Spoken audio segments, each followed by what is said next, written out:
ভালো আছো? তুমি ভালো আছো? ভালো আছি। আমিও ভালো আছি।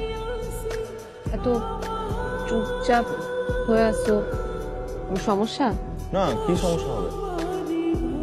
আজকে না তুমি পড়া বুঝতে চাইছিলা? আসো বুঝি। পড়া রাখো, রাখো। তোমার সাথে আমার যে কয়দিন দেখা হচ্ছে, কথা হচ্ছে, কখনো তোমাকে এত চুপচাপ লাগে নাই। না, আজকে আমাদের পড়াশোনা করার কথা না, এই কারণে একটু সিরিয়াস হয়ে যায়। আমি পড়াশোনা করবো না। আগে বলবা তোমার কি হয়েছে, তারপরে বাকিটা দেখো। আর আমি বললাম তো আমার কিছু হয় নাই।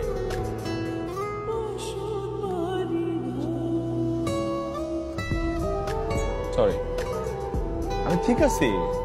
ওকে, ফাইন। আমি ঠিক নাই। তোমার আবার কি হলো? তোমাকে এভাবে দেখে আমার পড়াশোনার মুড নষ্ট হয়ে গেছে। তাই নাকি? হ্যাঁ তাই। আচ্ছা, তাহলে আজকে আর পড়াশোনা করার দরকার নাই। কিন্তু মুড যেহেতু নষ্ট হয়ে গেছে, মুড ভালো করার জন্য আমি কি করতে পারি? কি করবা?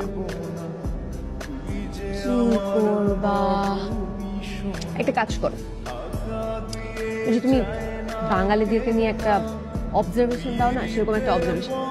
আজকা বলা যায় না। আমি বলি, বলো না, বলো। আমার একটা অবজারভেশন।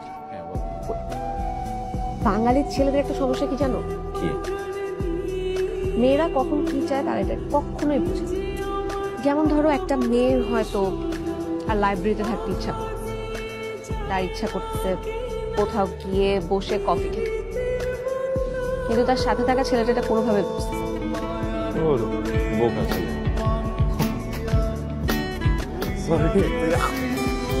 বাঙালি ছেলেদের সমস্যা। যাও।